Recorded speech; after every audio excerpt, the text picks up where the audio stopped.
Today, my friends, we have for you another breakdown using Dragbat. We are going to help you guys identify those base designs specific to Dragbat, and then we're also going to teach you guys how to use the dragon portion and the bat portion.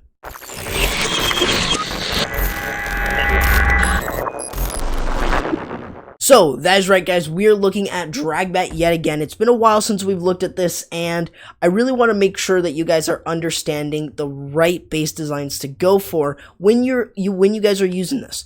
Now, I want to show you guys as many different variations with using ice golems, e-drags, maybe even using a lava hound as well. So there's a lot of different variations, and I want to show you guys sort of the reason to why the attackers are using it and how you guys can sort of edit your Dragbat army to actually work with a different base design. So it's always going to depend. So I want to try and make sure that you guys are understanding my tips, and hopefully that I am giving the best tips with this. I did use this at Town Hall when I was at Town Hall 11, so definitely it's a good one. One of the big things to sort of look for is the air sweepers. Now, as far as what I'm saying here with the air sweepers, I've seen it to where you can still 3-star when you're going into it. That may require you to bring an extra freeze. Other than that, you should still be fine in terms of dealing with base designs where you have the sweepers on one or the other side. Here you see that they are pointing to sort of one direction, which means that we are easily going to work our way into the base with the dragons and easily take down the air sweepers. And we're going to easily work our way into the base without being blown back by the sweeper. So what we're looking for is, the reason that we're using an E-drag is we're using an E-drag here to carve out this area. So that is funnel number 1. Funnel 2 is clearing out this section down here. No matter where you start, you are just looking to carve out that area. So what you're looking at here is you're going to look at basically funneling like this. And that is where you're going to be driving in your bat or your dragons, your balloons, and your warden and your stone slammer. So that's all you're doing right there. So what this means is that you're typically going to be dropping in your Sui hero, and your heroes may split, which is going to happen here. The king's going to move up, queen is going to move down, but she still takes out a wizard tower, which is still something, even if it's not in air defense. But the main thing here, the most crucial thing, is going to be things that you're looking for. So stuff like the eagle, any sweepers that you can get are good, any air defenses that you can, especially with the Sui hero. But then things like wizard towers and multi infernos are going to be your next best things to sort of look for in terms of actually getting rid of the entire base. So with that being said, that kind of gives you guys a very clear idea into using it. So with an E-drag variation, typically what you're doing is you're looking for tile spacings that are at least one tile between. So you'll see with here, it's going to not really chain to anything because it's a 4x4 building. So that means that it has a 3x3 hitbox. So just remember that. So anything touching it though will chain. So you'll see that what the attacker is doing is they're using a Sui hero on one side, definitely trying to force the queen to walk the other side, but it's not going to happen. But the E-drag over here is carving out an area perfect for the dragons to move in. So that's what you're doing with an E-drag portion. If you're using 2 E-drags, then you're typically going to use one on one side and then one on the other. That helps you sort of narrow down the funneling, and it allows you to sort of split your heroes for the most part. Now, that is one variation. I've seen, even myself, I used 2 E-drags and I believe like maybe 8 dragons and 8 balloons.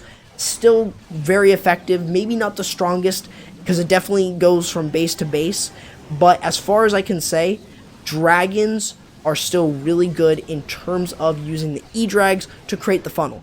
Their chain is off, well, I guess I would say a pun, off the chain, but the biggest thing I want you guys to understand from that is just creating a funnel. Now, on top of that, dealing with the damage CC like this was a archer and a witch CC. You may think this is going to be really difficult. Well, not really. So you'll see that we're popping the warden ability. Our dragons are definitely taking a ton of damage. So what are we going to do? Well, what we're going to do is we are going to make sure that we are using that ability to get them through that entire CC and just make sure that they're not taking as much damage overall.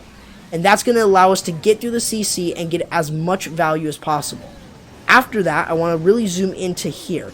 Now notice we dropped in the bats, or I'm sorry, the rage, freeze, and then bats. So this is called a bat bomb. Very different from P.E.K.K.A. Bobat, which is typically using a bat wave. You are using the rage spell and the freeze to basically freeze up 2 defenses or even 1 defense, like a multi or a wizard tower, in order to really clear up that section. And the bat bomb, as you'll see right here, is able to overwhelm them, and the rage helps those bats take down defenses faster.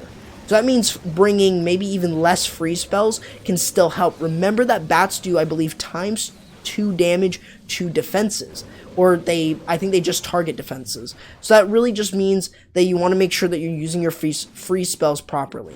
Hopefully I didn't get that wrong. I'm definitely a noob, but hopefully you guys get my idea in terms of the bat bomb and stuff. So that gives you guys a good idea. First example, definitely as far as I would say, and what you guys should be taking away from this is just learning the variations. I wanted to give you guys a simple variation here. Very simple. This is really not too difficult. But now let's move on into just talking a little bit more about the Stone Slammer, and we'll also talk more about different variations as well.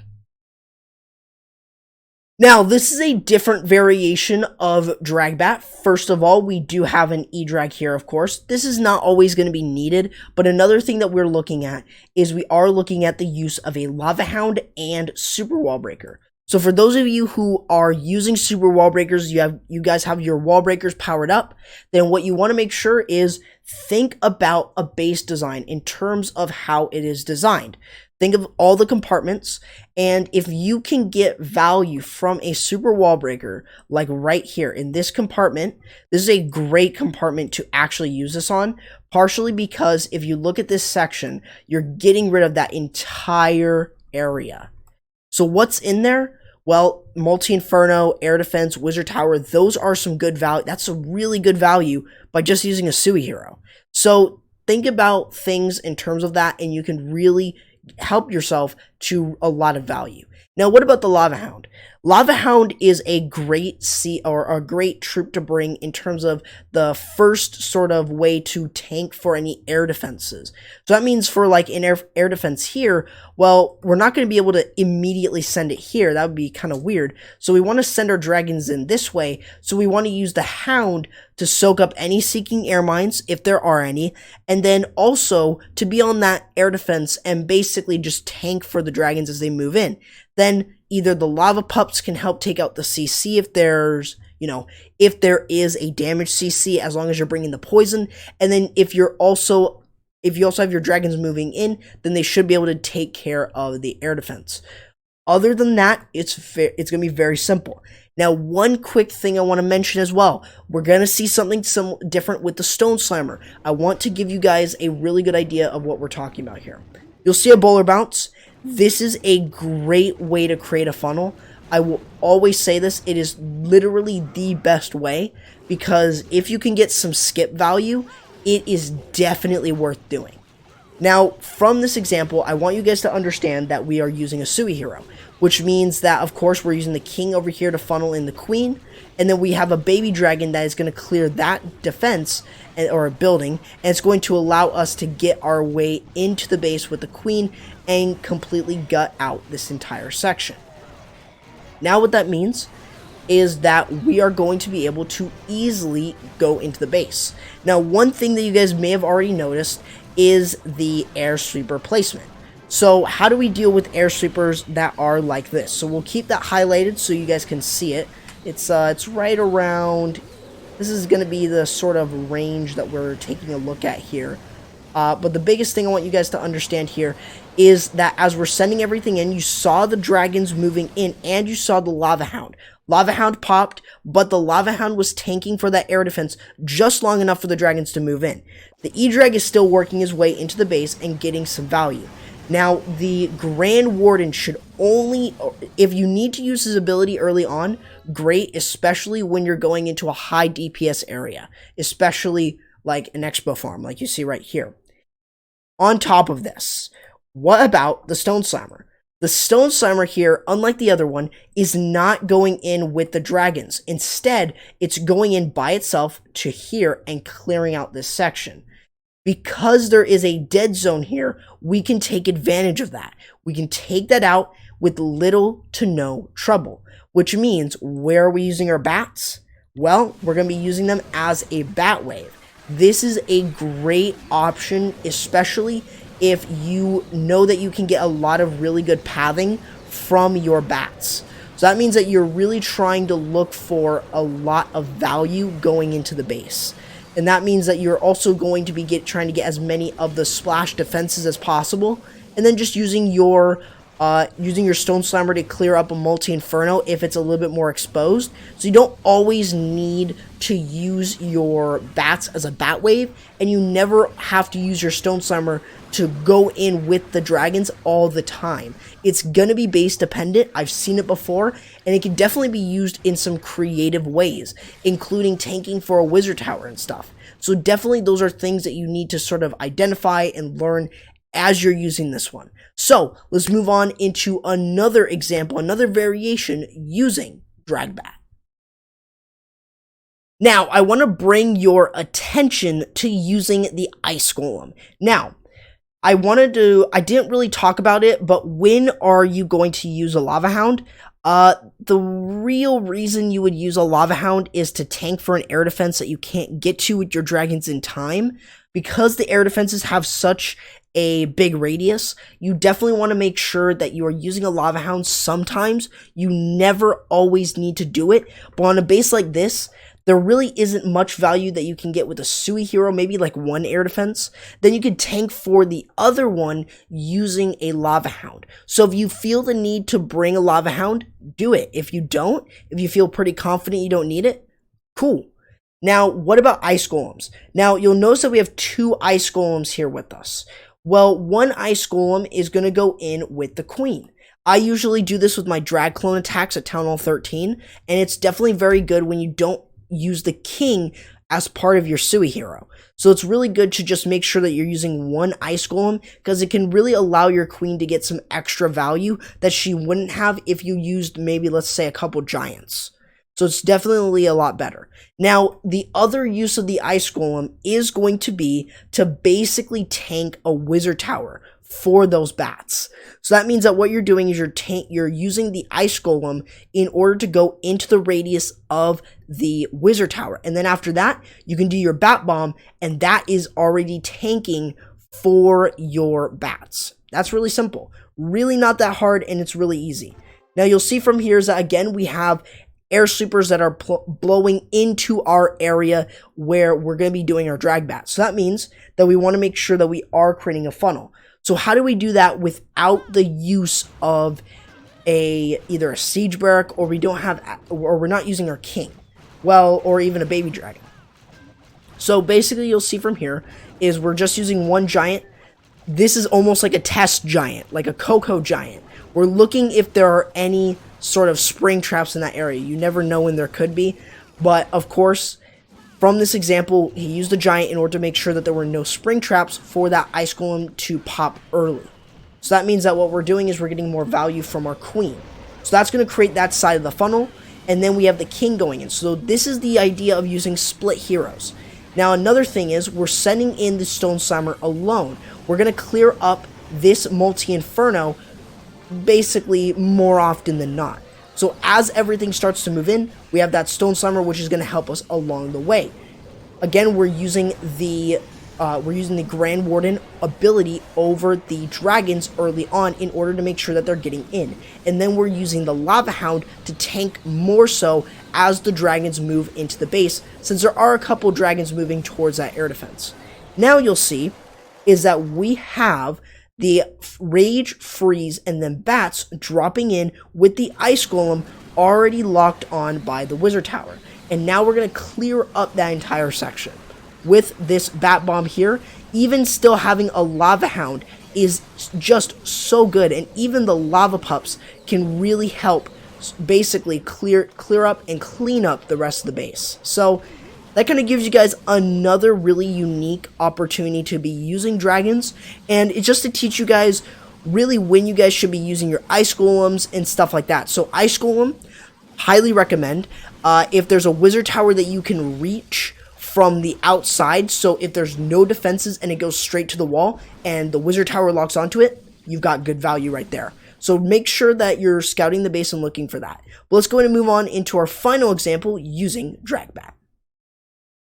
So that's right, guys, we've got our final example, and I really want you guys to sort of understand the key things that you're looking for, and that is really going to allow you to have a lot of success with this strategy. We showed you guys a lot of very good variations, and really just showing you guys how to use each different variation, whether this be bringing a Lava Hound, whether you're bringing Ice Golem, E-Drag.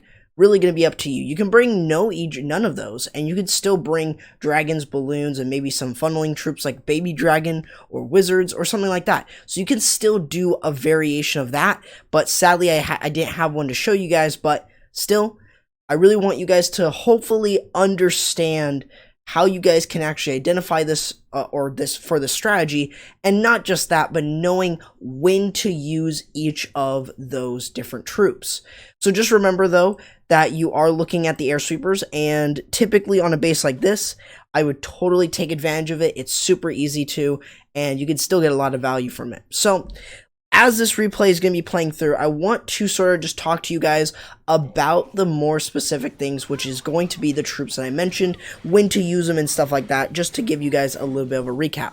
So, using no Electro Dragons, no Ice Golems, no Lava Hounds, you are typically going to use this only if you feel confident that you can get a funnel made on each side using split heroes. That means that you will not be using you won't be using an E-Drag on one side, or you won't be using both heroes on one side. So you're going to do split heroes. If you can get a lot of a funnel made from it, be my guest and use it.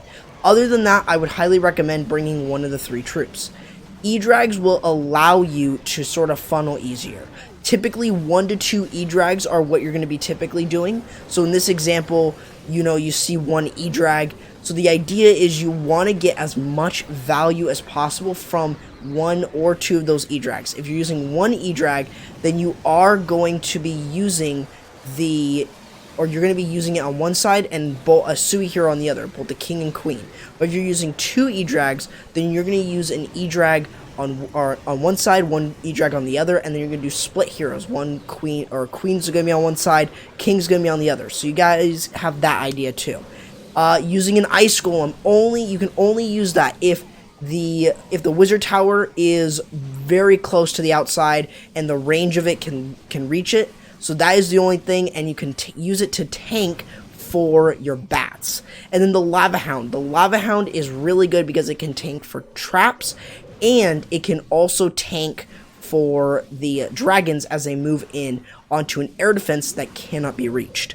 Other than that, that gives you guys your solid breakdown into using this. Hopefully that this kind of helps you guys understand the Dragbat. But other than that, guys, hopefully you guys enjoyed this video. Hopefully you guys learned a lot from it. I know I didn't really go over this example, but I wanted you guys to sort of see this example while I talked about some major things in this entire video. So hopefully you guys did enjoy. If you guys did, remember to leave a like and subscribe for more of my content. Don't forget to hit the notification bell so you guys don't miss anything, and also to join the Corrupt fam.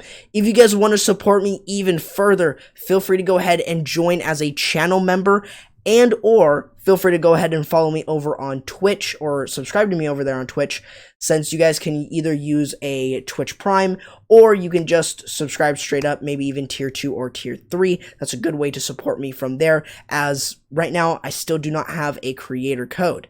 Another thing is, feel free to go ahead and follow me on Twitter, Instagram, MadCat, and also feel free to go ahead and follow me over on Twitch. Definitely, that is just going to give me some love over there on the streaming sites, along with my social media. And also, feel free to join any of the clans I cover within this game of Clash of Clans. All their Discords are in the description. Just remember to follow their recruitment stuff, and you should be fine. With that being said, guys, that's going to do it for the video. Hope you guys enjoyed, and I'll be seeing you guys next time. Corrupt, signing out.